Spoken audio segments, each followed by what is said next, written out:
إن الحمد لله نحمده ونستعينه ونستغفره ونعوذ بالله من شرور أنفسنا ومن سيئات أعمالنا من يهده الله فلا مضل له ومن يضلل فلا هادي له وأشهد أن لا إله إلا الله وحده لا شريك له وأشهد أن محمدا عبده ورسوله أما بعد فإن خير الحديث كتاب الله وخير الهدي هدي محمد صلى الله عليه وعلى آله وسلم وشر الأمور محدثاتها وكل محدثة بدعة وكل بدعة ضلالة وكل ضلالة في النار.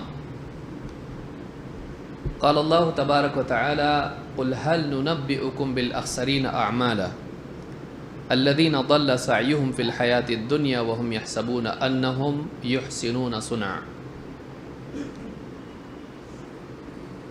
میرے محترم دینی بھائیوں اور قابل احترام ماں اور بہنوں، اللہ تعالیٰ کی سب سے بڑی نعمت یہ ہے کہ ایک انسان کو اللہ تعالیٰ دنیا میں دین کی صحیح سمجھ عطا فرمائے. اسی لیے اللہ کے نبی صلی اللہ علیہ وسلم نے فرمایا من یرد اللہ بہ خیرا یفقہہ فی الدین.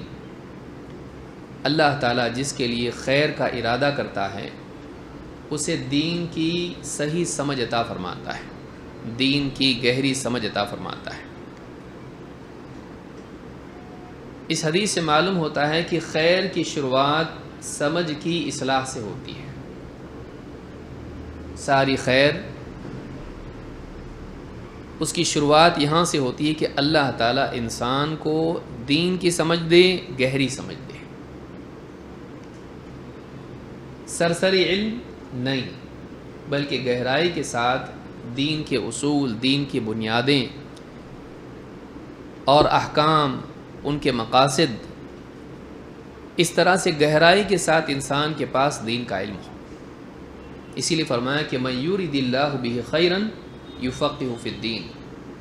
اللہ تعالیٰ جس کے ساتھ خیر کا ارادہ کرتا ہے اسے دین کی گہری سمجھ عطا فرماتا ہے. امام البخاری نے اس کو روایت کیا ہے. اسی طرح سے قرآن کریم میں آپ دیکھیں اللہ تعالیٰ نے خیر کو حکمت کے ساتھ جوڑا ہے. یؤتی الحکمت من یشاء. اللہ تعالیٰ جس کو چاہتا ہے حکمت عطا فرماتا ہے. ومن یؤت الحکمت فقد اوتی خیرا کثیرا. اور جسے حکمت عطا کی گئی، گہری سمجھ، سوجھ بوجھ، وزڈم جس کو عطا کی گئی، اسے بہت زیادہ خیر دے دی گئی. قرآن میں تو بتایا کہ خیر بہت زیادہ ہے.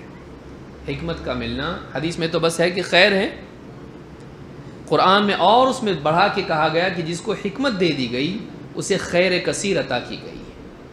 معلوم ہے کہ خیر کی شروعات یعنی انسان بھلائی پر تب ہوتا ہے جب اس کو دین کی صحیح سمجھ ملتی ہے. اس لیے کہ حدیث میں یہ بھی بتایا گیا ہے کہ انسان کے جسم میں گوشت کا ایک ٹکڑا ہے، اگر وہ صحیح ہو جائے سارا جسم صحیح ہو جاتا ہے، اسی میں بگاڑ آ جائے سارا جسم بگڑ جاتا ہے. اور وہ ٹکڑا گوشت کا کیا ہے؟ آدمی کا دل ہے. دل وہ جگہ ہے جہاں ایمان ہوتا ہے. دل وہ جگہ ہے جہاں پر انسان ارادے کرتا ہے. دل وہ جگہ ہے جہاں پر انسان کی سوچ بنتی ہے. فہم کی جگہ یہاں ہوتی ہے. اسی لیے معراج کی رات میں اللہ کے نبی صلی اللہ علیہ وسلم کے سینے کو چیر کر اس کو دل کو بھرا گیا، کس سے؟ ایمان اور حکمت سے. ایمان اور حکمت کی جگہ یہ ہے. لہٰذا اگر انسان کی سوچ صحیح ہو جائے تو اس کے اقوال اور افعال صحیح ہو جاتے ہیں. اور اگر اس کی سوچ ہی میں بگاڑ آ جائے تو پھر اس کے اقوال اور افعال، اس کی بات اور اس کی ذات، اس کے کام سب میں بگاڑ آ جاتا ہے. معلوم ہوا کہ ساری برائی شروع ہوتی ہے سوچ کے بگاڑ سے. اسی لیے اللہ تعالیٰ نے قرآن کریم میں فرمایا قل هل ننبئکم بالاخسرین اعمالا. اے نبی آپ کہیے کیا ہم تم کو بتائیں اعمال کے اعتبار سے سب سے زیادہ خسارے میں، گھاٹے میں کون ہیں؟ اور پھر خود ہی اللہ تعالیٰ نے اس کا جواب دیا. الذین ضل سعیہم فی الحیات الدنیا، جن کی کوششیں دنیا میں رائیگاں چلی گئیں، برباد ہو گئی، ویسٹ ہو گئی، جن کے ایفرٹس ویسٹ ہو گئے. کوشش کی انہوں نے، نہیں کی ایسا نہیں ہے، محنت کی، مجاہدہ کیا، کوشش کی، دوڑ دھوپ کی، بہت کچھ کیا، قربانیاں دی. الذین ضل سعیہم فی الحیات الدنیا، دنیا کی زندگی میں جو کچھ انہوں نے کیا دنیا ہی میں سب برباد ہو گیا. وَهُمْ يَحْسَبُونَ أَنَّهُمْ يُحْسِنُونَ صُنْعًا، اور وہ اسی بھرم میں پڑے رہے کہ ہم کوئی اچھا کام کر رہے ہیں. یعنی انہیں مسئلے دو ہو گئے، یہاں پر مسئلہ ایک نہیں ہے، مسئلے دو ہو گئے، مصیبتیں دو ہو گئیں. ایک تو یہ کہ کوششوں کا بگاڑ تھا اس لیے ویسٹ ہو گئی، غلط کوششیں تھیں. ضائع کب ہوتا ہے عمل؟ اللہ کے ہاں غیر مقبول عمل کب ہوتا ہے؟ جب اللہ کی میزان میں وہ صحیح نہ ہو. تو ان کی کوششیں دنیا میں برباد ہو گئیں، یعنی اللہ تعالیٰ کے نزدیک اللہ کے ہاں وہ قابل قبول نہیں ہوئی. آخرت میں اجر و ثواب کی، نجات کے لائق وہ نہیں تھی، سب برباد تھا. لیکن اگر دنیا میں اس کا احساس ان کو ہو جاتا تو کم سے کم توبہ تو کر لیتے، اپنی اصلاح تو کر لیتے. اس کی بھی ان کو توفیق نہیں ملی. کیوں؟ وَهُمْ يَحْسَبُونَ أَنَّهُمْ يُحْسِنُونَ صُنْعًا، وہ اسی بھرم میں پڑے رہے کہ ہم کوئی اچھا کام کر رہے ہیں. تو انجام کے اعتبار سے بربادی اور اصلاح کے اعتبار سے ناکامی. انسان کے لیے رجوع کا بھی موقع نہیں. کیوں؟ اس لیے کہ غلط کام کر رہا ہے اور اس کو یہ سمجھ رہا ہے کہ وہ اچھا ہے. انسان کی بربادی میں سب سے بڑی بربادی یہ ہے. اسی لیے کیا کہا؟ قُلْ هَلْ نُنَبِّئُكُمْ بِالْأَخْسَرِينَ. بالأخسرین، خاسر اس کو کہتے ہیں جو گھاٹے میں ہو. اخسرین کہا گیا، خاسرون نہیں، اخسرین. بالاخسرین اعمال. اخسرون کون ہے؟ گھاٹے میں، سب سے زیادہ گھاٹے میں ہے. کیونکہ دنیا میں ایک انسان اگر کوئی غلط کام کر رہا ہے اور اسے احساس ہو جائے کہ میں غلط کام کر رہا ہوں، میں غلط راستے پر جا رہا ہوں، اپنی گاڑی گھما لیتا ہے وہ، اور جتنے جلدی معلوم ہو جائے اتنے جلدی پلٹ کے سیدھے راستے پر آ جاتا ہے.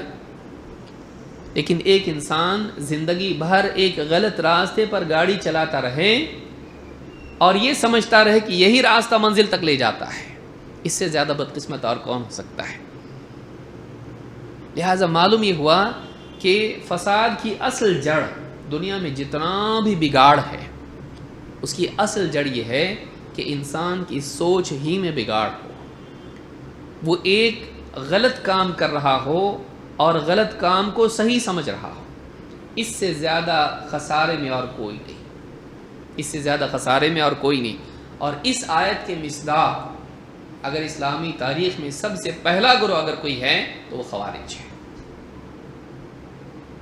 کہ ایک غلط راستے پر وہ نکل گئے، لیکن ان کے نزدیک، ان کی عقل میں، ان کی سوچ میں وہ راستہ صحیح تھا، بلکہ اس راستے کے علاوہ جتنے لوگ چل رہے ہیں سب ان کے نزدیک غلط تھے.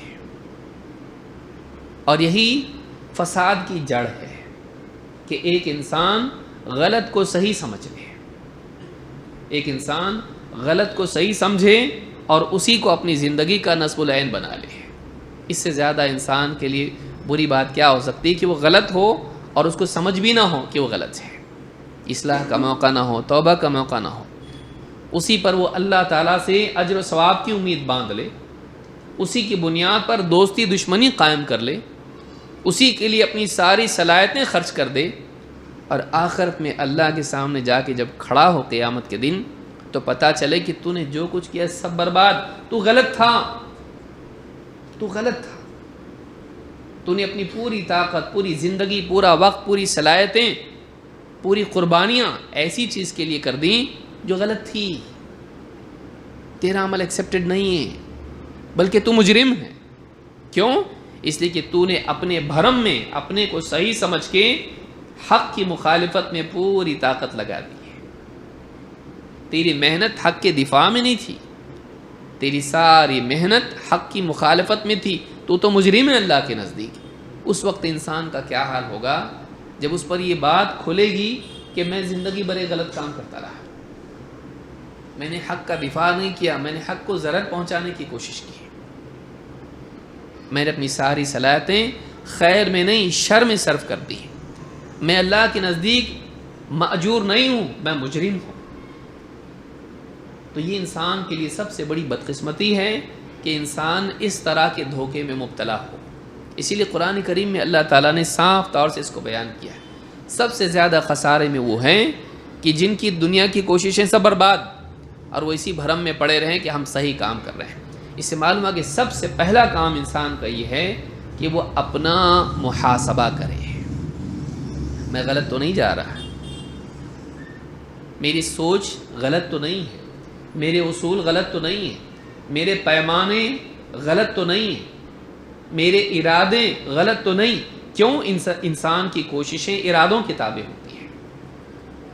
بھئی آدمی پہلے ارادہ کرتا ہے، نیت کرتا ہے، پھر کام کرتا ہے، لیکن ارادے بھی انسان کے تابع ہوتے ہیں اس کی معلومات کے۔ آدمی کی جیسی معلومات ہوتی ہے اس کے مطابق وہ ارادے اور فیصلے کرتا ہے۔ فیصلوں کا مدار انسان کے فہم اور اس کی معلومات پر ہوتا ہے۔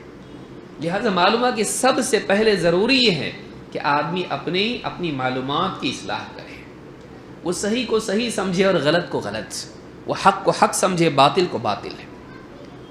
یہ جو سلسلہ ہم نے آج شروع کیا ہے یہ ایک بہت اہم عنوان ہے۔ خوارج اسلامی تاریخ کا سب سے پہلا اور سب سے بدترین فرقہ، سب سے پہلا اسلامی تاریخ میں سب سے پہلے بگاڑ کہاں سے آیا؟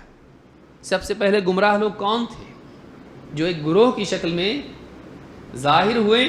صحابہ کے زمانے میں، اور انہوں نے بہت تباہی مچائی، بہت نقصان کیا، اور یہ لوگ قیامت تک آتے رہیں گے۔ سوال یہ بھی پیدا ہوتا ہے کہ بھائی جو ہو گیا نا، اب ہم کو ان سے کیا لینا دینا؟ نہیں، خوارج کا مسئلہ یہ ہے کہ وہ ختم نہیں ہوئے، وہ قیامت تک رنگ بدل کے آتے رہیں گے۔ لہذا معلوم ہوا کہ ہمارے لیے بھی ضروری ہے کہ ہم ان کے بارے میں جانیں، اس لیے جانیں کہ ہم ان کے شر سے محفوظ رہیں، اس لیے جانیں کہ کہیں ہم ان میں سے نہ ہو جائیں۔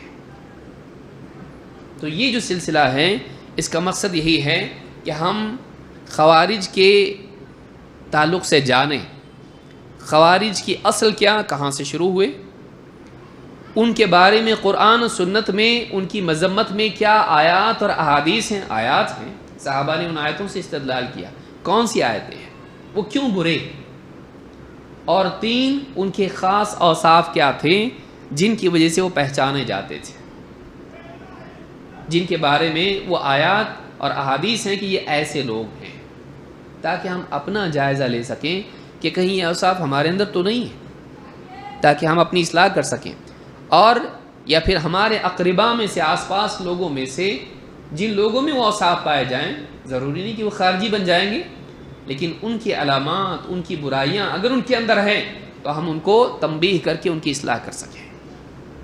تو خوارج کی اصل اور اس کی تاریخ، ان کی برائی اور ان کے اوصاف، یہ جو عنوان ہے یہ طویل بھی ہو سکتا ہے، لیکن یہ بہت اہم عنوان ہے جس کو سمجھنا بہت ضروری ہے۔ ابن قیم رحمۃ اللہ علیہ فرماتے ہیں، جیسے کہ میں نے شروع میں کہا، اصل بگاڑ کہاں ہوتا ہے، اور خوارج کا مسئلہ یہی تھا، اصل بگاڑ ان کی سوچ میں تھا۔ یہ سارا مقدمہ کیوں؟ سارا بگاڑ سوچ سے شروع ہوتا ہے، اور خوارج کا سب سے بڑا مسئلہ جو فساد انہوں نے مچایا، اس فساد کی بنیاد ان کا غلط فلسفہ تھا، ان کی غلط آئیڈیالوجی تھی، وہ غلط سوچ تھی، اس کے نتیجے میں ان کے اقوال اور افعال میں فساد پیدا ہوا، نہ صرف افعال میں فساد پیدا ہوا بلکہ ان کی وجہ سے زمین میں فساد آیا، جان و مال کا نقصان ہوا۔ تو یہ جو سوچ کا بگاڑ ہے، ابن قیم رحمۃ اللہ علیہ فرماتے ہیں، سوء الفہم عن اللہ ورسولہ اصل کل بدعۃ وضلالۃ نشأت فی الاسلام۔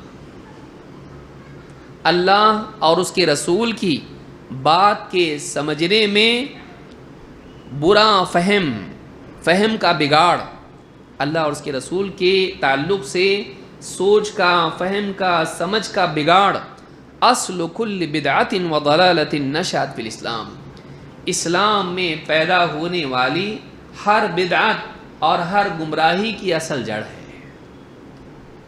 اللہ اور اس کے رسول کے بارے میں غلط فہمی، فہم کا بگاڑ، غلط سوچ، اللہ اور اس کے رسول کی بات کے سمجھنے میں غلطی، سوچ کی غلطی، فہم کی غلطی، اسلام میں جتنی بھی بدعتیں نکلیں اور جتنی بھی گمراہیاں آئیں اسلامی معاشرے میں، اسلام کی تاریخ میں، اس کی اصل بنیاد ہے۔ سارے بگاڑ کی اصل بنیاد کیا ہے؟ اللہ اور اس کے رسول کی بات کو سمجھنے میں غلطی کرنا، یا یہ نہیں کہا نہیں جاننا، سمجھ میں آ رہی بات؟ نہیں جاننا بھی غلطی ہے، لیکن غلط سمجھنا بڑی غلطی ہے۔ کیوں ایسے؟ نہیں جاننے والا بولتا بھائی مجھ کو نہیں معلوم، لیکن اللہ اور اس کے رسول کی بات کو جانتا ہو لیکن غلط سمجھتا ہو، وہ آدمی یہ سمجھ رہا ہوتا میرے پاس دلیل ہے، میرے پاس کیا ہے؟ دلیل ہے، اس کے پاس قرآن کی آیت ہے، اس کے پاس حدیث ہے، لیکن اس کو کیسا سمجھا؟ اس نے غلط سمجھا، اور اس غلط سمجھنے کی وجہ سے وہ گمراہی پر ہوتا ہے، لیکن اپنے آپ کو کیا سمجھ رہا ہوتا ہے؟ میں ہدایت پر ہوں۔ کیوں؟ اس لیے کہ میرے پاس دلیل ہے۔ محض دلیل کا پانا ہدایت نہیں ہے، دلیل کا صحیح سمجھنا ہدایت ہے۔ صرف دلیل کا جاننا ہدایت ہے؟ نہیں، دلیل کا صحیح طور پر سمجھنا ہدایت ہے، ورنہ آدمی بعض اوقات دلیل پا کے بھی گمراہ ہو جاتا ہے۔ کیوں؟ اس لیے کہ دلیل کو صحیح سمجھتا نہیں ہے۔ اسی لیے ابن قیم رحمۃ اللہ علیہ بہت گہری بات کہہ رہے ہیں، کہتے ہیں کہ سوء الفہمی، فہم کا بگاڑ، عن اللہ و رسولہ، اللہ اور اس کے رسول کے باب میں، اصل کل بدعت و ضلالت نشأت فی الاسلام، اسلامی تاریخ میں جو بدعت یا جو گمراہی پیدا ہوئی اس کی اصل اور جڑ اور بنیاد ہے۔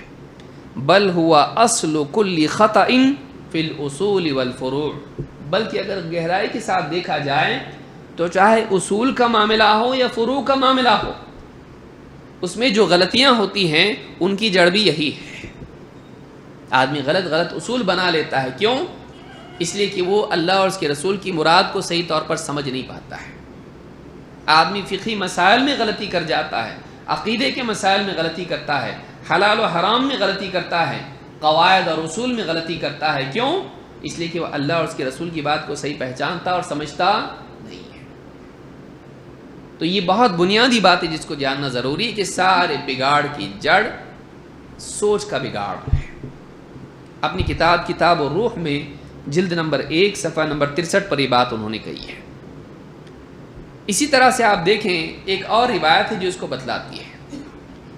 ابراہیم التیمی کہتے ہیں، خلع عمر بن الخطاب ذات یوم فجعل يحدث نفسه، عمر بن خطاب رضی اللہ تعالیٰ نے ایک دن تنہائی میں تھے اور گہری سوچ میں تھے، گویا کہ اپنے سے بات کر رہے تھے۔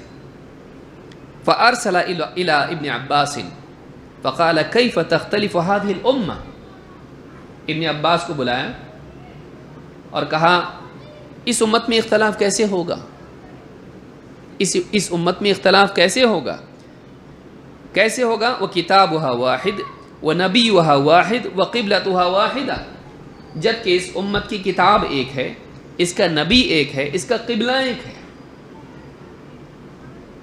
چاہے علم کا معاملہ ہو، چاہے اتباع کا معاملہ ہو، چاہے عبادات اور عملی معاشرتی زندگی کا معاملہ ہو، سب تو ایک ہے، کتاب ایک، نبی ایک اور قبلہ ایک ہے، مرکز سب کا ایک ہے، سب کی سمت ایک ہے جہاں رخ کر کے نماز پڑھتے ہیں، تو پھر ان میں اختلاف کیسے ہوگا؟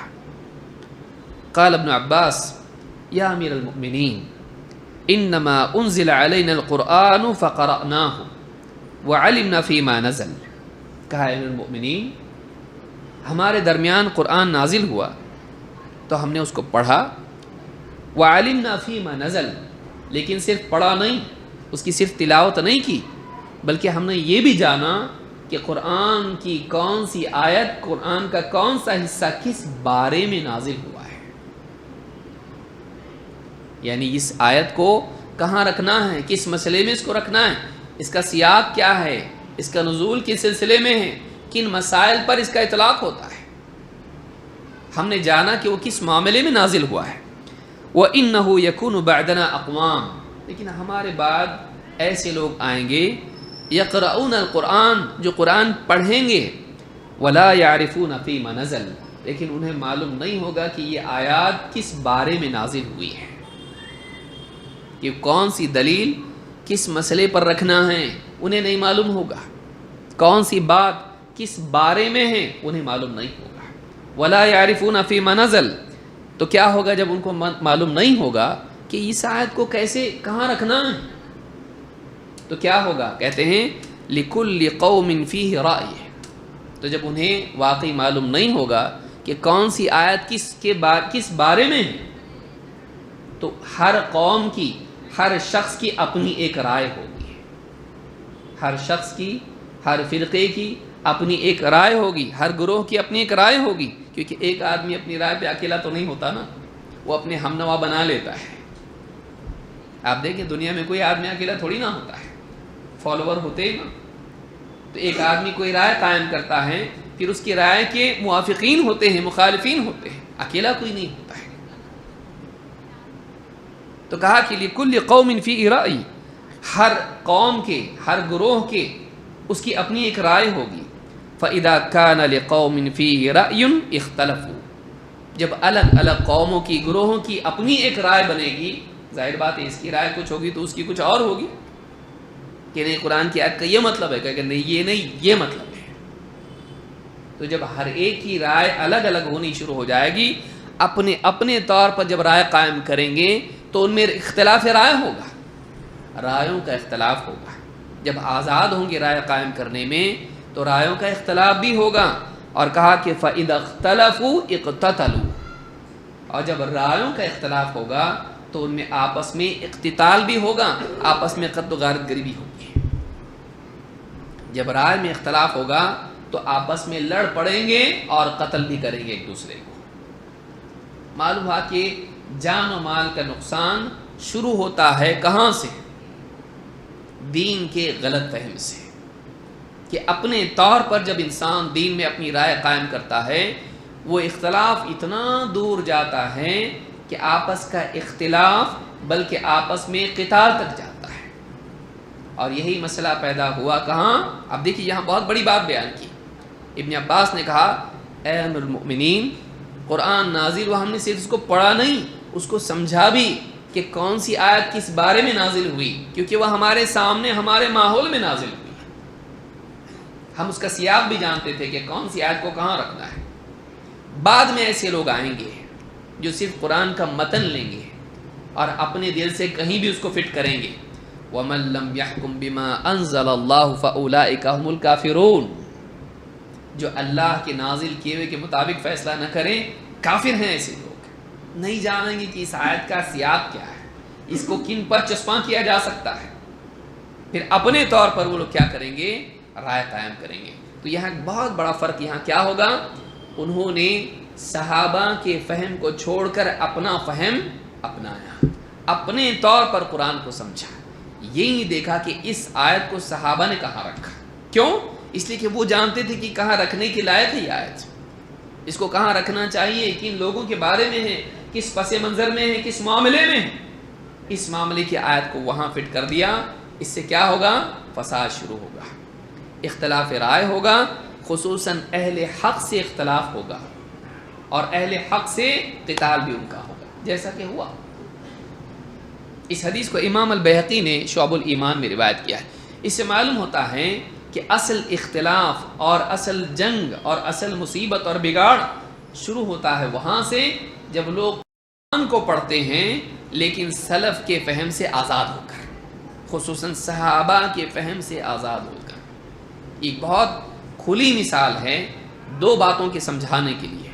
نمبر ایک، بگاڑ وہاں سے آتا ہے جب لوگ قرآن کو تو لیتے ہیں لیکن قرآن جس طبقے نے سب سے پہلے سمجھا اس طبقے سے آزاد ہو کر، اس کے فہم سے آزاد ہو کر۔ نمبر 2، دوسری بات، شروع جنگ سے نہیں ہوتی ہے، انتہا جنگ پر ہوتی ہے۔ جان و مال کا نقصان آخری نتیجہ ہوتا ہے، لیکن وہ شروع ہوتا ہے فہم کے بگاڑ سے۔ معلوم ہوا کہ سلف کے فہم سے دوری جان و مال کے نقصان اور زمین کے فساد تک لے جاتی ہے۔ جو بولتے ہیں نا سلف کا فہم کیوں؟ آپ دیکھیے صحابی کیا کہہ رہے ہیں، اور حضرت عمر فکر میں امت میں اختلاف کیسے ہوگا بھائی؟ قرآن ایک ہے، نبی ایک ہے، کتاب ایک، نبی ایک، قبلہ ایک۔ اختلاف ہوگا وہاں سے جب لوگ سلف کے فہم سے عاری ہو کر قرآن کو تھامیں گے، قرآن کو چھوڑیں گے نہیں، لیکن قرآن کے الفاظ ان کے پاس ہوں گے لیکن اس کا فہم ان کے پاس نہیں ہوگا۔ اس سے بھی معلوم ہوتا ہے کہ مجرد دلیل کا پا لینا کافی نہیں ہے، اس دلیل کا صحیح طور پر سمجھنا ضروری ہے۔ سمجھ میں آئی بات؟ تو اصل چیز یہ ہے، اور یہی خرافت اور یہی مصیبت کس میں تھی؟ خوارج میں تھی۔ ان کے پاس دلیل تھی قرآن قرآن قرآن، لیکن اس کا صحیح فہم ان کے پاس نہیں تھا، اور صحیح فہم سے مراد صحابہ والا فہم ان کے پاس نہیں تھا۔ تو اس لیے سب سے پہلے جنگ کس سے کی انہوں نے؟ صحابہ سے۔ لڑیں گے کس سے؟ سب سے پہلا اختلاف وہیں ہوا، اور انہوں نے آپس میں کیا کی؟ صحابہ سے جنگ کی۔ امام البیہقی نے اس کو روایت کیا ہے حدیث نمبر 2086 پر، اس کو امام البیہقی نے ذکر کیا ہے۔ اسی لیے آپ دیکھیں گے شیخ صالح الفوزان حفظہ اللہ کہتے ہیں اپنی کتاب میں لمحۃ فی الفرق الضالہ، اس میں صفحہ نمبر 24 پر کہتے ہیں فما عرفنا فی تاریخ الخوارج فی یوم من الایام انہم قاتلوا الکفار والمشرکین۔ خوارج کی تاریخ میں کوئی ایک دن بھی ہم نے ایسا نہیں پایا کہ انہوں نے کفار اور مشرکین سے جنگ کی ہو۔ خوارج کی پوری تاریخ میں کوئی ایک دن بھی ایسا ہم کو نہیں ملتا ہے جس میں انہوں نے کس سے جنگ کی ہو؟ کفار اور مشرکین سے۔ وَإِنَّمَا يُقَاتِلُونَ الْمُسْلِمِينَ دَائِمًا۔ خوارج کی خصوصیت یہ ہے کہ وہ ہمیشہ جنگ کرتے ہیں، مسلمانوں سے ہی جنگ کرتے ہیں۔ آپ دیکھیں ان کی علامات میں سے ایک علامت ہے، وہ کفار و مشرکین سے کبھی جنگ نہیں کریں گے۔ یہود و نصارہ کفار مشرکین نہیں، قتل کریں گے، قتال کریں گے کس سے؟ مسلمانوں سے۔ قتلوا عثمان وقتلوا علی بن ابی طالب وقتلوا الزبیر بن العوام وقتلوا خیار الصحابہ۔ یہی وہ لوگ ہیں جنہوں نے حضرت عثمان کا قتل کیا۔ تاریخ دیکھیے کہاں سے آ رہی ہے ابھی۔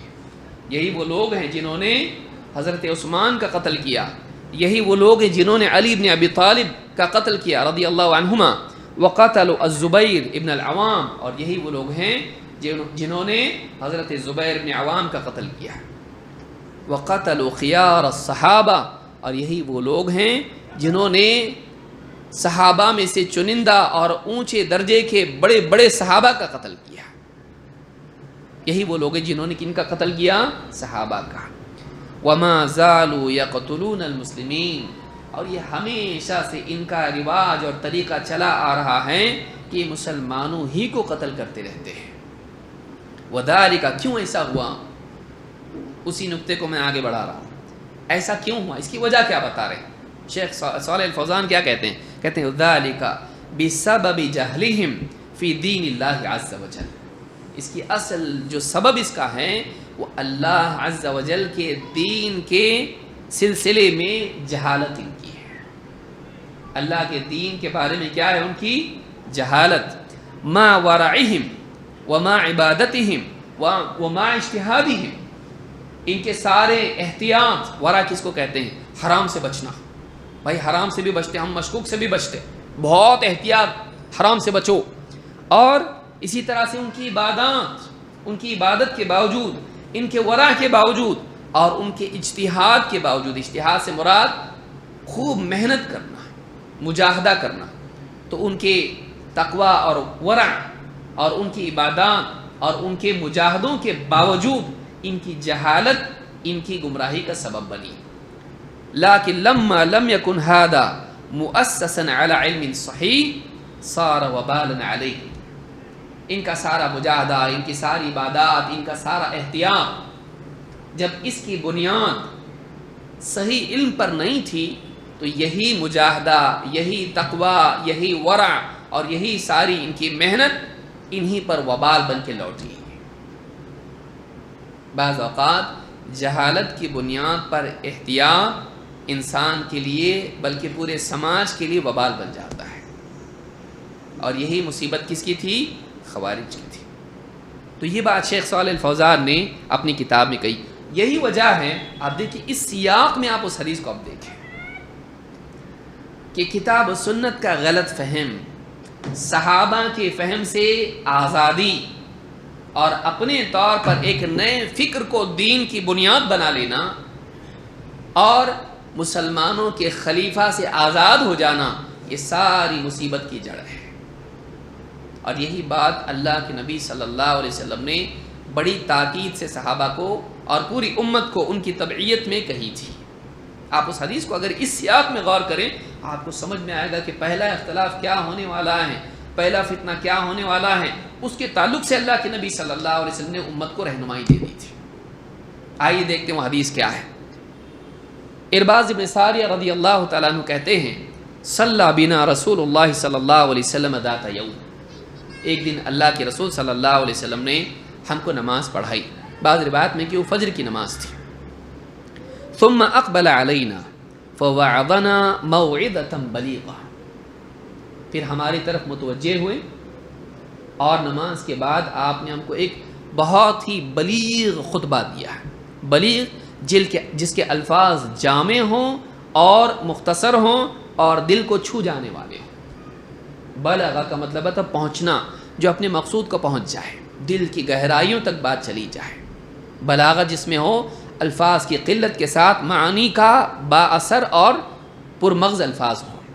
کہا کہ ذرفت من، اس کا اثر کیا ہوا؟ ذرفت منها العیون ووجلت منها القلوب، کہا کہ جس کا اثر ہم پر یہ ہوا کہ ہماری آنکھیں اشک بار ہو گئی، آنکھوں سے آنسو بہہ پڑے اور دل دہل گئے، دلوں پر کپ کپی طاری ہو گئی۔ ظاہر بات ہے پہلی چیز نتیجہ تھی دوسری چیز کا، دل پر اثر ہوا تو آنکھوں پر کیا ہوا؟ اثر اس کا ہوا، آنکھوں سے آنسو بہنے لگے۔ ظاہر بات ہے کوئی ڈانٹ ڈپٹ اور سختی والی بات تھی، آخرت کو یاد دلانے والی اور اس طرح کی بات تھی۔ فقال اوصیکم بتقوی اللہ، یہ بلکہ اس سے پہلے ہیں، کہا فقال قائل یا رسول اللہ کأن هذه موعظة مودع، ایک صاحب کھڑے ہو کہا اللہ کے رسول، آپ کی بات سے تو ایسا محسوس ہوتا ہے کہ یہ اس آدمی کا خطاب ہے جو الوداع ہو رہا ہے۔ کوئی الوداع ہوتے وقت جس کی موت ہو رہی ہو، جو کہیں دور چلا جا رہا ہو اور جاتے وقت میں بہت جتا کے کوئی بات کہہ رہا ہو، دل کی تڑپ کے ساتھ کوئی بات کہہ رہا ہو، آپ کی بات تو ایسی لگ رہی ہم کو کہ الوداعی خطبہ لگ رہا ہم کو۔ کہا کہ یا رسول اللہ کأن هذه موعظة مودع، یہ الوداعی واعظ و نصیحت لگتی ہے۔ فماذا تعهد الینا، آپ ہم کو کیا نصیحت کرتے ہیں؟ اگر واقعی الوداعی بات ہے تو ہم کو بتائیں کہ کیا ہم کو کرنا چاہیے، ہم کو کیا آپ وصیت کرتے ہیں؟ قال اوصیکم بتقوی اللہ، میں تمہیں وصیت کرتا ہوں اللہ کے تقوی کی، اللہ سے ڈر کے، اللہ کے حکموں کو پورا کرنے اور اللہ کی منع کی بھی چیزوں سے بچنے کی۔ تقوی یہی ہے، اللہ کے خوف سے، اللہ کے حکموں کو پورا کرنا اور اللہ کی منع کی بھی چیزوں سے بچنا۔ تو میں تمہیں اللہ کے تقوی کی وصیت کرتا ہوں۔ والسمع والطاعہ وإن عبدا حبشیا، اور اس بات کی تاکید کرتا ہوں کہ تم سنو گے اور مانو گے چاہے تم پر ایک حبشی غلام کو امیر کیوں نہ بنا دیا جائے۔ اس خوارج کا مسئلہ کہاں سے تھا؟ خروج، طاعت سے خروج، اپنے اوپر جو امیر ہے، اپنے اوپر جو حاکم ہے، اس سے خروج سب سے پہلی بات یہ کی۔ اور معلوم ہے اس سے خروج کا معاملہ تقوی سے جڑا ہوا ہے۔ اگر اللہ کا خوف نہ ہو تو آدمی کیوں کسی کا پابند بنے؟ آزاد مزاجی انسان کو گمراہی تک لے جاتی ہے۔ کہا کہ میں تمہیں اللہ سے ڈرنے کی نصیحت کرتا ہوں، وصیت کرتا ہوں، اور سننے اور ماننے کی، سننے اور فرما برداری کرنے کی تاکید کرتا ہوں۔ چاہیں تم پر ایک حبشی غلام کو حالت کے اعتبار سے اور نسب کے اعتبار سے، آپ دیکھیے غلام ہیں حالت کے اعتبار سے، ہم سے چھوٹا ہے، غلام ہیں، ہم آزاد ہیں، اور حبشی ہیں، ہم عرب ہیں، یہ حبشی ہے، عجمی ہے، کالا ہے، چاہے وہ حبشی ہو چاہے غلام ہو، لیکن تم پر اگر اس کو امیر بنا دیا جائے تو تم اس کی بات مانو گے، اس کی شخصیت کو نہیں دیکھو گے، اس کی پوزیشن کو دیکھو گے، اس کی عمارت کو دیکھو گے، اس کی ذات کو نہیں، اس کے مقام کو دیکھو گے۔ تو کہا کہ تم کو وصیت کرتا ہوں وَالسَّمْعِ وَالطَّاعَةِ وَإِنْ عَبْدًا حَبَشِيًّا فَإِنَّهُ مَن يَعِشْ مِنكُم بَعْدِي فَسَيَرَى اخْتِلَافًا كَثِيرًا، اس لیے کہ تم میں سے جو بھی میرے بعد جیے گا، ظاہر بات ہے یہاں وہی بات ہو رہی، الوداعی بات ہو رہی، میرے بعد تم لوگ جیو گے، اور تم میں سے جو لوگ بھی زندہ رہیں گے بہت سا اختلاف دیکھیں گے۔ فَسَيَرَى اخْتِلَافًا كَثِيرًا فَعَلَيْكُمْ بِسُنَّتِي وَسُنَّتِ الْخُلَفَاءِ الْمَهْدِيِّينَ الرَّاشِدِينَ، تو تمہارے لیے ضروری ہے کہ تم میری سنت کی پیروی کو لازم پکڑو، اور میرے خلفاء راشدین و مہدیین ان کے طریقے کو لازم پکڑو، ان سے جڑے رہو، ان کی ماتحتی میں رہو، ان کے نقش قدم پر چلو۔ خلفاء میرے کیسے؟ راشد اور مہدی۔ رشد و ہدایت دو لفظ ہیں، ہدایت بولا جاتا ہے ضلالہ کے مقابلے میں، اور رشد بولا جاتا ہے غوایہ کے مقابلے میں، غوایہ غوا۔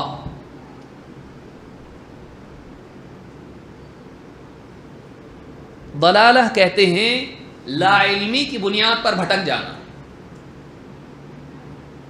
غوایہ کہتے ہیں علم کے باوجود خواہش نفس کی بنیاد پر بھٹک جانا۔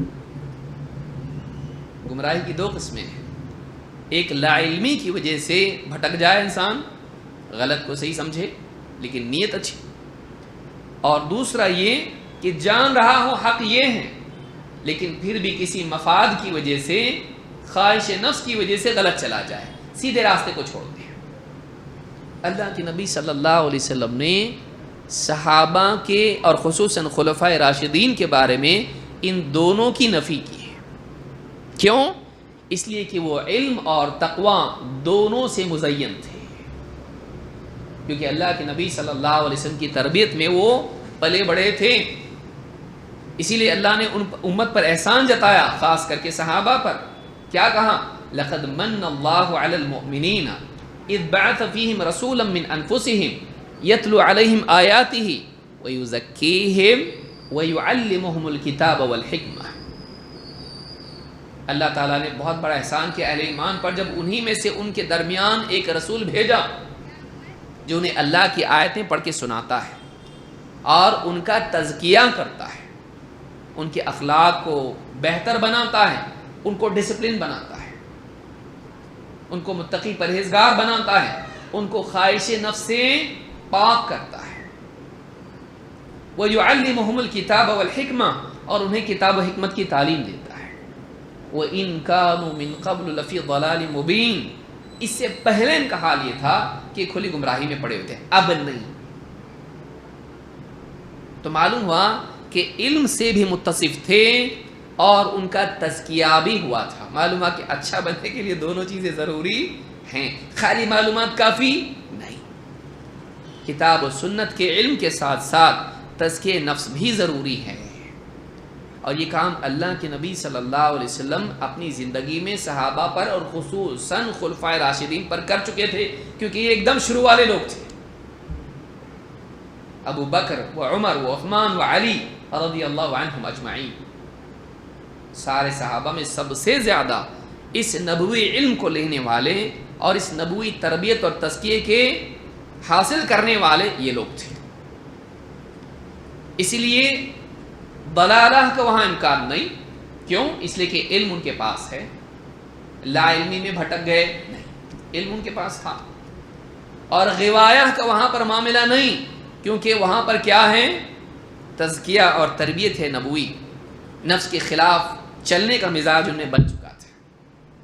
اسی لیے کہا وعلیکم بسنتی، تمہارے لیے میری سنت ضروری ہے، سنت پہ چلنا. اور وسنت الخلفاء الراشدین المہدیین، اور میرے خلفاء جو مہدی بھی ہیں اور راشد بھی ہیں، ہدایت یافتہ ہیں، ضلالہ میں نہیں ہیں، اور راشد ہیں، غوایا میں نہیں ہیں.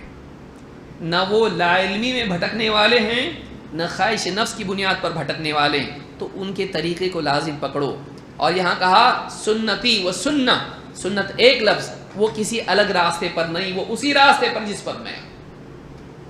خلفاء جمع ہے نا، لیکن سنت ایک لفظ ہے. کیوں؟ الگ الگ خلیفہ کا الگ راستہ ہے نہیں، الگ الگ خلیفہ کی الگ الگ سنت ہے نہیں، سب کی سنت، سب ایک سنت پر قائم ہے، سب اسی راستے پر ہیں جس پر میں ہوں. تو کہا کہ وعلیکم بسنتی وسنت الخلفاء المہدیین الراشدین تمسکوا بها وعضوا علیہا بالنواجذ. اسے مضبوطی سے تھام لو، بلکہ اپنی ڈاڑھوں سے پکڑ لو، دانت سے نہیں، کھینچے تو ٹوٹ جائے گا. ڈاڑھ سے کسی بھی چیز کو آدمی مضبوطی سے جب پکڑتا ہے تو کس سے پکڑتا ہے؟ ڈاڑھ سے.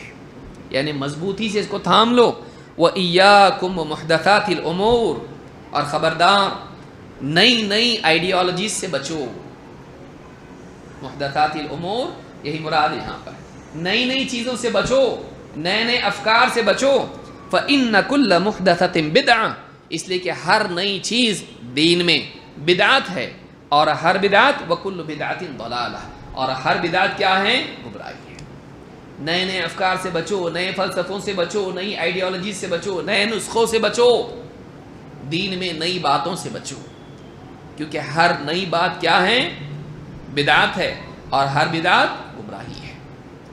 امام احمد، ترمذی، ابو داؤد، ابن ماجہ اور ابن حبان سبھی نے اس کو روایت کیا ہے. اور سنن ابی داؤد میں حدیث نمبر 4607 پر شیخ الالبانی کہتے ہیں حدیث صحیح ہے. آپ اس حدیث کا سیاق اس بارے میں آپ دیکھیں گے تو آپ کو محسوس ہوگا کہ آنے والے فتنے سے پہلے ہی خبردار کر کے اللہ کے رسول صلی اللہ علیہ وسلم چلے گئے تھے.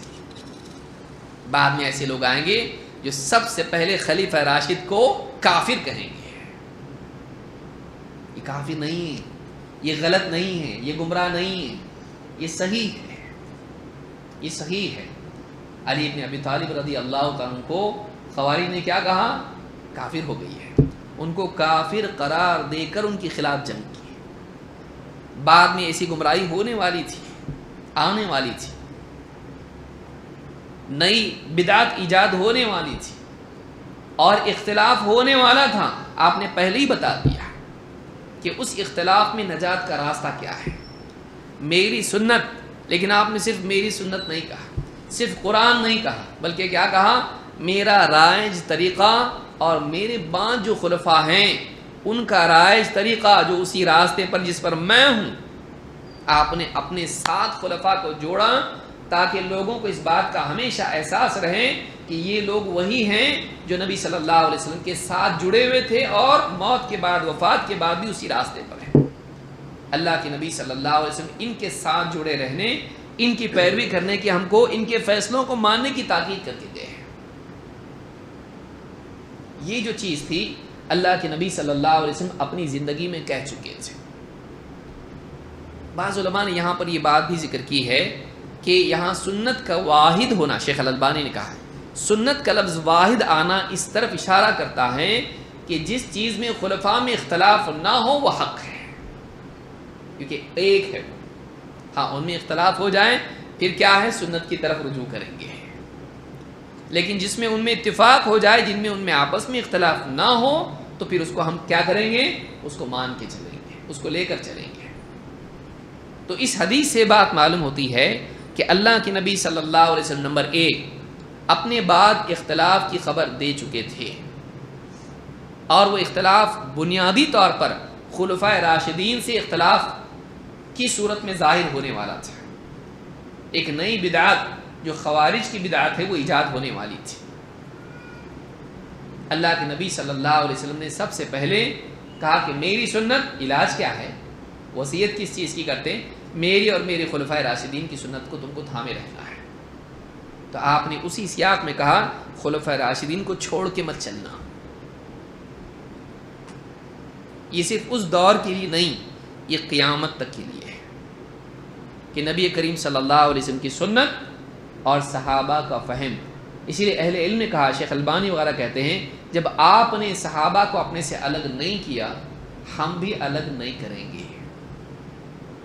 بدعات سے اور اختلاف سے بچنے کے لیے، بدعات سے فکری انحراف اور آپسی اختلاف، اس کو یاد رکھیے، فکری انحراف اور سماج میں آپسی اختلاف، اس سے بچنے کا حل اللہ کے نبی صلی اللہ علیہ وسلم یہ بتا کر گئے ہیں کہ ہمیں سنت اور صحابہ کے فہم کی طرف رجوع کرنا ہے۔ اسی لیے بدعات کہا اور اختلاف، دو ہی ٹاپک ہے اس حدیث کے۔ میرے بعد اختلاف دیکھو گے، بدعات سے بچو، تو دو چیزیں برائیاں اس میں بیان ہوئی ہیں کہ ایک بدعات اور دوسرے آپسی اختلاف۔ تو بدعت کہاں سے آتی ہے؟ فکری انحراف ہے، وہ اپنی آئیڈیالوجی پہ چلنا، علم کی بجائے نفس کے پیچھے چلنا، فلسفے کے پیچھے چلنا، یہی تو بدعت ہے۔ اسی لیے بدعتیوں کو اہل ہوا کہتے ہیں، خواہش کے پیچھے چلنے والے، جو ان کی عقل ان کو خوبصورت بنا کے دکھائیں اس کے پیچھے چلتے ہیں۔ تو یہ جو برائی ہے، اس سے اللہ کے نبی صلی اللہ علیہ وسلم پہلے ہی منع کر کے گئے تھے۔ اسی لیے سب سے پہلی بدعت کہ آپ نے فرمایا کہ خبردار بدعتوں سے بچو، سب سے پہلی بدعت کیا تھی؟ ابن تیمیہ رحمۃ اللہ علیہ فرماتے ہیں، اول بدعت حدثت فی هذه الامۃ بدعت الخوارج۔ اس امت میں سب سے پہلی بدعت جو وقوع پذیر ہوئی، وجود میں آئی، ظاہر ہوئی، وہ خوارج کی بدعت ہے۔ سب سے پہلی بدعت اگر امت میں پیدا ہوئی تو وہ خوارج کی بدعت ہے۔ مجموعۃ الرسائل والمسائل میں یہ جلد نمبر 3 صفحہ نمبر 7 پر موجود ہے۔ اسی طرح فرماتے ہیں ابن تیمیہ رحمۃ اللہ فرماتے ہیں، کان اول من فارق جماعت المسلمین من اہل البدع الخوارج المارقون۔ سب سے پہلے جماعت المسلمین، مسلمانوں کی جماعت سے الگ ہونے والے، اختلاف کرنے والے، مسلمین سے، مسلمانوں کی جماعت سے الگ ہو جانے والے، اختلاف کرنے والے، ان سے الگ ہو کر اختلاف کرنے والے سب سے پہلے کون تھے؟ من اہل البدع، بدعتی سب سے پہلے کون؟ الخوارج المارقون، خوارج جو دین سے نکل گئے، جو حق سے نکل گئے۔ یہ بات مجموع الفتاوی جلد نمبر 3 صفحہ نمبر 349 پر موجود ہے۔ اللہ کے نبی صلی اللہ علیہ وسلم نے اس طرف اشارہ کیا تھا، ایک حدیث ہے جو بنیاد ہے ان سارے فتنوں کی جو اللہ کے نبی صلی اللہ علیہ وسلم کے بعد میں ظاہر ہوئے ہیں، جو اصل ہے۔ اللہ کے رسول صلی اللہ علیہ وسلم کے صحابی اسامہ ابن زید رضی اللہ تعالیٰ عنہ کہتے ہیں، اشرف النبی صلی اللہ علیہ وسلم علی اتم من آطام المدینہ۔ اللہ کے رسول صلی اللہ علیہ وسلم مدینہ میں جو اونچے گھر جو بنے، حویلی نما یا قلعہ نما گھر ہوتے ہیں، اس کو یعنی اتم کہتے ہیں۔ کہا کہ اللہ کے نبی صلی اللہ علیہ وسلم گھروں میں سے مدینہ کے کچھ اونچے گھر ان پر چھت پر ان کی گئے۔ فقال هل ترون ما ارى، کہا کیا تم بھی وہ دیکھتے ہو جو میں دیکھ رہا ہوں؟ قالوا لا، صحابہ نے کہا نہیں اللہ کے رسول، ہم کو نہیں دکھتا آپ کو جو دکھ رہا ہے۔ لا، قال فإني لأرى الفتن تقع خلال بیوتکم كوقع القطر، کہا کہ میں فتنوں کو دیکھ رہا ہوں، میں فتنوں کو دیکھ رہا ہوں کہ تمہارے گھروں پر برس رہے ہیں، تمہاری بستی پر برس رہے ہیں، ایسے جیسے آسمان سے بارش برستی ہے، بارش کے قطروں کی طرح میں فتنوں کو تمہارے گھروں پر، تمہاری بستی پر برستا ہوا دیکھ رہا ہوں۔ امام البخاری اور مسلم دونوں نے اس حدیث کو روایت کیا ہے۔ کتاب الفتن حدیث نمبر 7060 اور صحیح مسلم کتاب الفتن و اشراط الساعہ حدیث نمبر 2885. کہا کہ میں فتنوں کو دیکھ رہا ہوں کس بستی پر؟ مدینہ پر برس رہے ہیں. کیسے برس رہے ہیں؟ جیسے بارش کے قطرے ہوتے ہیں. اس حدیث کی شرح میں حافظ ابن حجر نے بہت ہی عمدہ بات کہی، کم سے کم الفاظ میں ساری بات کو سمجھا دیا ہے. کہتے ہیں وَإِنَّمَا اخْتُصَّتِ الْمَدِينَةُ بِذَلِكَ لِأَنَّ قَتْلَ عُثْمَانَ رضی اللہ عنہ كَانَ بِهَا. کہا کہ فتنوں کے لیے مدینہ کو کیوں ذکر کیا جبکہ سارے فتنے دنیا میں بھی آتے ہیں؟ بھائی فتنے مدینہ کے ساتھ خاص ہیں کیا؟ فتنے تو ساری دنیا میں ہوتے ہیں. لیکن اللہ کے نبی صلی اللہ علیہ وسلم جب فتنوں کے نازل ہونے کا ذکر کیا تو کیا کہا؟ تمہارے گھر، تمہارا علاقہ، تمہاری بستی، اس پر فتنے اتر رہے ہیں، فتنے نازل ہو رہے ہیں بارش کی طرح. کہا کہ مدینے کو خاص طور سے اس لیے ذکر کیا اس لیے کہ حضرت عثمان ابن عفان رضی اللہ تعالیٰ عنہ کا قتل کہاں ہوا تھا؟ مدینہ میں ہوا تھا. ثم انتشرت الفتن فی البلاد بعد ذلك. پھر اس قتل کے بعد سارے فتنے دوسرے علاقوں میں منتشر ہو گئے. فتنے کہاں پھیل گئے؟ اس قتل کے بعد باقی علاقوں میں بھی فتنے اٹھنا شروع ہو گئے. فالقتال بالجمل وبصفین کان بسبب قتل عثمان. دو جنگیں اسلام کی تاریخ میں ہوئی جو صحابہ میں ہوئی، جمل اور صفین. یہ دو جو جنگیں ہوئی یہ بھی کس وجہ سے ہوئی؟ حضرت عثمان کے قتل کی وجہ سے ہوئی. جمل کی جنگ ہوئی حضرت عائشہ اور علی رضی اللہ تعالیٰ عنہ کے درمیان، اور صفین کی جنگ ہوئی حضرت علی اور حضرت معاویہ رضی اللہ تعالیٰ عنہ کے درمیان. لیکن دونوں کی اصل بنیاد کیا تھی؟ حضرت عثمان رضی اللہ تعالیٰ عنہ کا قتل. دونوں طرف مطالبہ حضرت علی سے تھا ان کا قصاص آپ لیجیے. اسی بنیاد پر دونوں کی جنگیں ہوئی. تو اصل بنیاد کیا تھی اس کی؟ حضرت عثمان کا قتل، جو کہاں ہوا تھا؟ مدینہ میں. پھر کہتے ہیں کہ والقتال بالنہروان کان بسبب التحکیم بصفین. اور نہروان میں جو خوارج سے جنگ ہوئی حضرت علی کی، جو بہت بڑی جنگ ہوئی، اس جنگ کی بھی وجہ کیا تھی؟ یہ حضرت علی اور حضرت معاویہ رضی اللہ تعالیٰ عنہ کے درمیان دونوں طرف سے ایک ایک حکم آئیں تاکہ فیصلہ جو دونوں کریں گے اس کو دونوں مان لیں گے. یہی وہ تحکیم تھا مسئلہ. اس کی وجہ سے خوارج الگ ہو گئے، ہم نہیں مانتے اس طرح کے فیصلے کو. اور پھر انہوں نے بات اتنی دور گئی کہ حضرت علی سے جنگ کی. وہ بھی جنگ یہاں سے ہوئی تھی کیونکہ وہ بھی جنگ جو تھی اس جنگ کا نتیجہ تھی. حضرت عثمان کا قتل اس کے قصاص کی وجہ سے جنگ، اور اس جنگ پر پھر صلح کی وجہ سے پھر جنگ. سارا معاملہ کہاں سے شروع ہوا؟ حضرت عثمان کا قتل. کہتے ہیں وَكُلُّ قِتَالٍ وَقَعَ فِي ذَلِكَ الْعَصْرِ إِنَّمَا تَوَلَّدَ عَنْ شَيْءٍ مِّن ذَلِكَ أَوْ عَنْ شَيْءٍ تَوَلَّدَ عَنْهُ. ہر قتال، ہر جنگ جو اس زمانے میں ہوئی وہ یا تو حضرت عثمان کے قتل کے نتیجے میں پیدا ہوئی یا اس کے نتیجے میں پیدا ہونے والی کسی اور چیز کی وجہ سے پیدا ہوئی. جیسا کہ تحکیم کا مسئلہ تھا جو اس قتل کی وجہ سے، قتال کی وجہ سے پیدا ہوا. کہتے ثم ان قتل عثمان كان اشد اسبابه الطعن على امرائه ثم عليه بتولیته لهم. اس کو سمجھنا بہت ضروری. کہتے ہیں کہ پھر حضرت عثمان کا قتل کیوں ہوا؟ وہ اس وجہ سے ہوا کہ کچھ لوگوں نے حضرت عثمان پر اعتراض کرنا شروع کیا. کیوں؟ اس لیے کہ انہوں نے اپنے کچھ رشتہ داروں کو حاکم بنایا، علاقوں کے گورنر اور ذمہ دار بنایا، عہدے ان کو دیے. مشکل سے 5 لوگ تھے یہ. لیکن لوگوں نے ان کی شبیہ بگاڑنی شروع کی. تو اب اپنے لوگوں کو بنا لینا، جیسا جی میں آئے خرچ کر رہے بیت المال سے، اور رشتہ داروں کو ہی عہدے دے رہے، اور دیکھو غلط غلط فیصلے کر رہے. ان کی شبیہ بگاڑنی شروع کی. یہ خوارج تھے اصل میں. تو ان کا قتل بھی کیوں ہوا؟ قتل کی نوبت بعد میں آئی. پہلے زبان کے ذریعے سے حضرت عثمان کی شکل و صورت کو، ان کی شبیہ کو لوگوں میں بگاڑنے کی کوشش کی. اور اس بات کو یاد رکھیں، شروعات یہاں سے ہوتی ہے زبان سے، اور زبان سے بات بڑھتے بڑھتے بڑھتے تلوار اور میان تک جاتی ہے.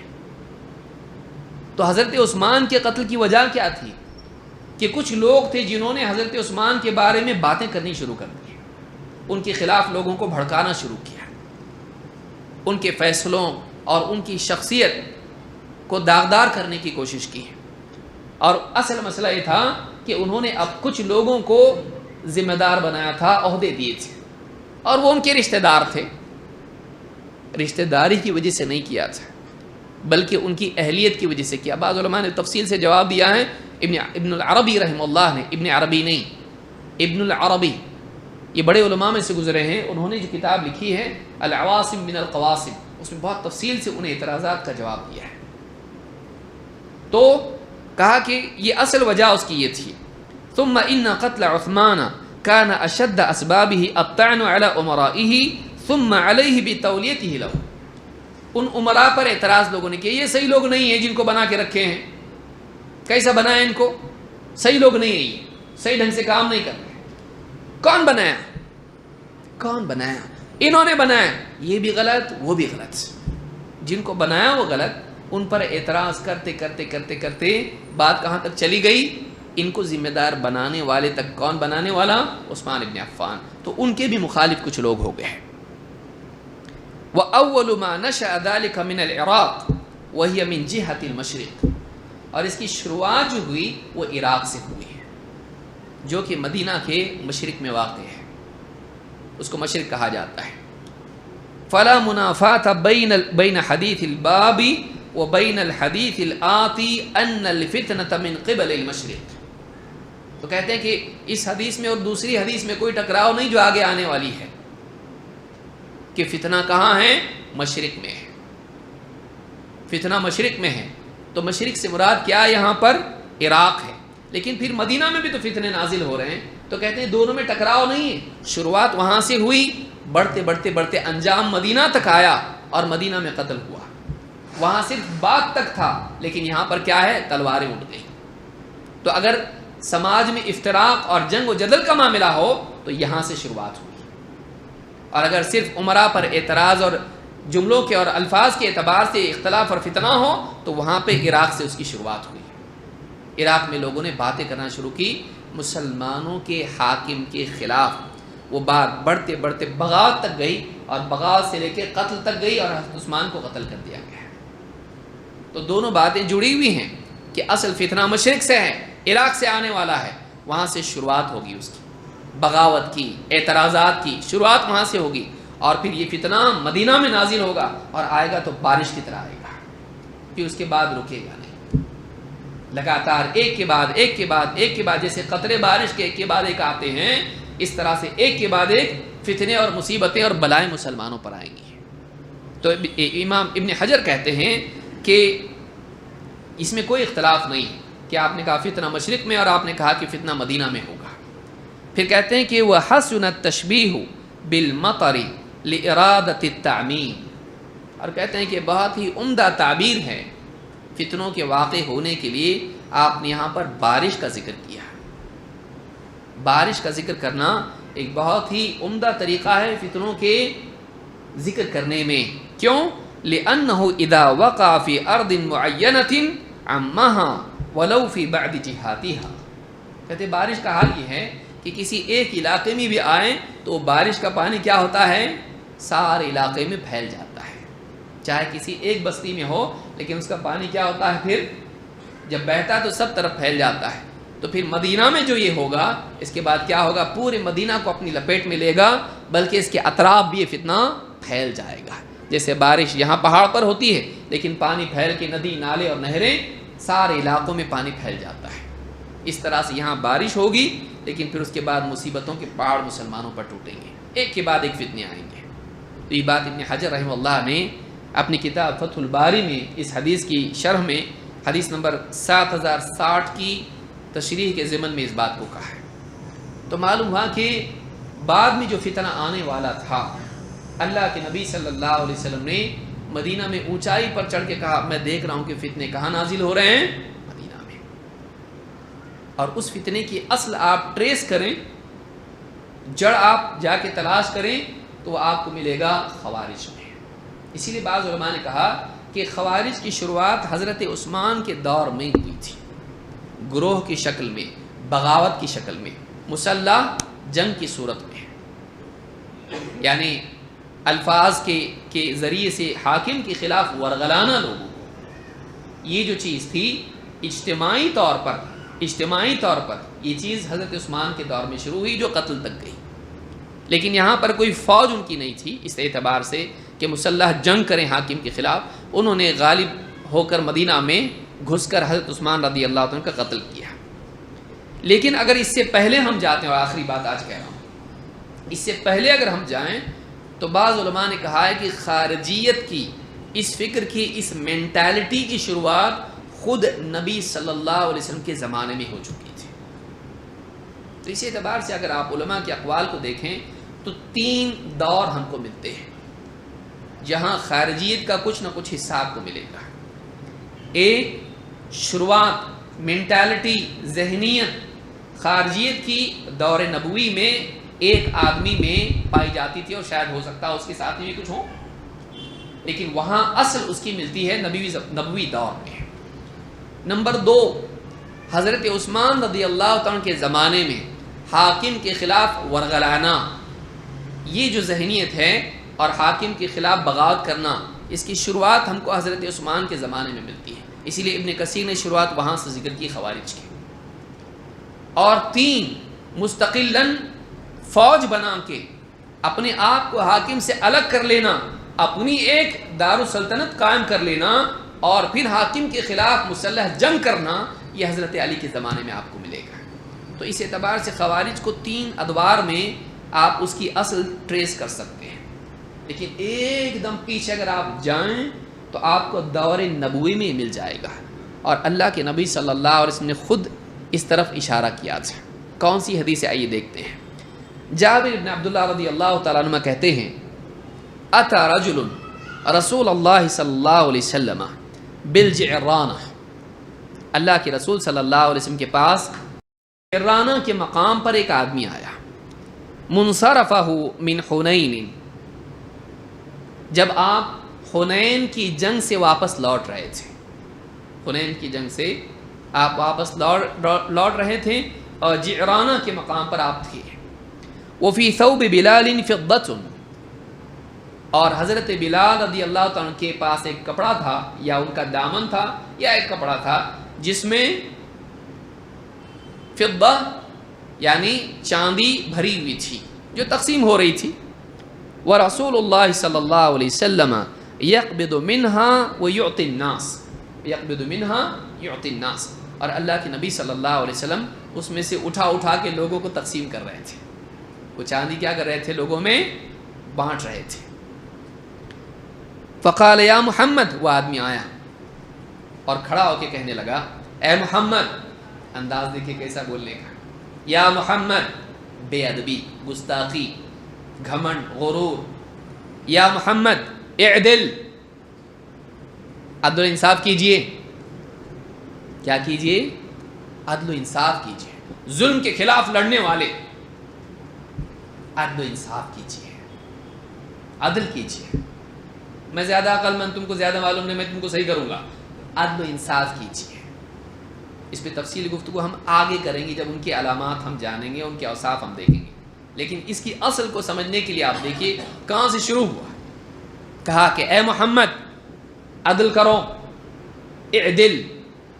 اللہ کے رسول صلی اللہ علیہ وسلم نے سنا، اور کسی کو بھی غصہ آئے گا، اور رسول اکرم صلی اللہ علیہ وسلم جو عدل و انصاف کے بالکل سب سے زیادہ جاننے والے اور اہتمام کرنے والے، کہا ویلک، تیرا برا ہو، بربادی ہے تیرے لیے. وَمَن يَعْدِلُ إِذَا لَمْ أَكُنْ أَعْدِلُ، اگر میں عدل نہیں کروں گا یا میں عدل کرنے والا نہیں ہوں تو اور کون ہے جو عدل کرے گا؟ اگر میں ہی عدل کرنے والا نہیں تو اور کون ہے جو عدل کرے؟ وَمَن يَعْدِلُ إِذَا لَمْ أَكُنْ أَعْدِلُ، لقد خبت وخسرت اذا لم اكن اعدل، لقد خبت وخسرت لم اكن اعدل، اور اگر واقعی میں عدل کرنے والا نہیں ہوں تب تو ناکام و نامراد ہو گیا. یعنی تو ایسے آدمی کو فالو کر رہا ہے جو عدل و انصافی نہیں کرتا. تو اگر میں ہی غلط ہوں تو میرے پیچھے میرا امتی، میرے پیچھے چلنے والا میرا فالوور، تو ناکام ہو گیا پھر تو اگر میں عدل کرنے والا نہیں تو دنیا میں کون ہے؟ میں نبی اور رسول ہوں اللہ کا، جس کو اللہ نے چنا ہے. اگر میں ہی عدل و انصاف نہیں کروں گا تو بھلا اور کون ہے جو کرے گا؟ اور اگر تیری ذہن میں، تیری رائے میں میں عدل و انصاف کرنے والا نہیں ہوں، تیرے پیمانے میں اگر میں پورا نہیں اترتا ہوں تو تو مجھ کو فالو کر کے تو ناکام و نامراد ہوگا جب تو غلط آدمی کو فالو کر رہا ہے. تو دونوں اعتبار سے تو غلط ہے، پہچان کے اعتبار سے بھی اور پیروی کے اعتبار سے بھی. فقال عمر بن الخطاب رضی اللہ عنہ دعنی یا رسول اللہ فاقتل هذا المنافق. عمر بن خطاب رضی اللہ عنہ نے کہا اللہ کے رسول مجھے اجازت دیجیے، مجھے روکیے مت، میں اس منافق کی گردن اڑا دیتا ہوں. ایسا آدمی مسلمان کیسے ہو سکتا ہے جو نبی کے عدل پر اعتراض کرے؟ حضرت عمر نے کیا کہا؟ دعنی، چھوڑیے مجھ کو، مجھے اجازت دیجیے، مجھے آزاد کیجیے کہ میں پابند ہوں نا نبی کے حکم کا، مجھے اجازت دیجیے، چھوڑیے مجھے کہ میں اس منافق کی گردن اڑا دوں، اس کو قتل کر دوں. فقال معاذ اللہ، آپ نے کہا اللہ کی پناہ، ایسا کرنے سے اللہ کی پناہ. ان يتحدث الناس انی اقتل اصحابی، میں اللہ کی پناہ مانگتا ہوں اس بات سے کہ کہیں لوگ ایسا نہ کہنے لگیں کہ محمد اپنے ساتھیوں کو قتل کرتے ہیں.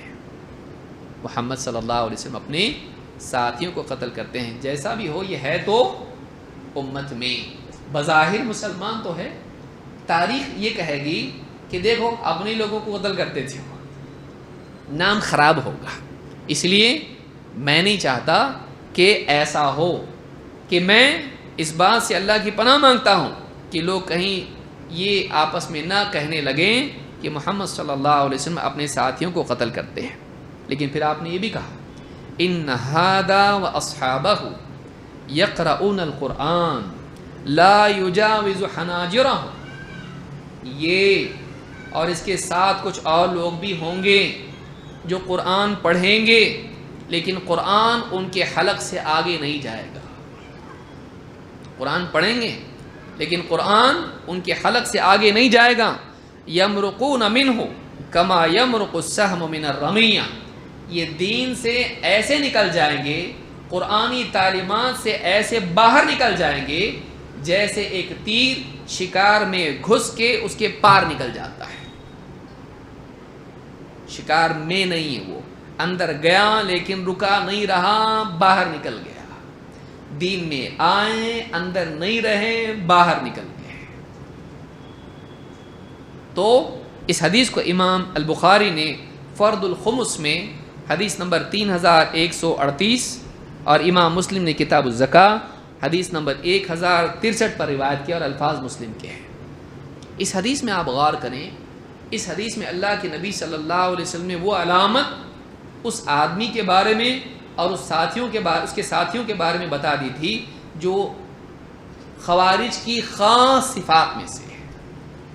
کہا کہ یہ اور اس کے ساتھی کچھ ایسے ہوں گے جو قرآن پڑھیں گے لیکن قرآن ان کے حلق کے پار نہیں جائے گا.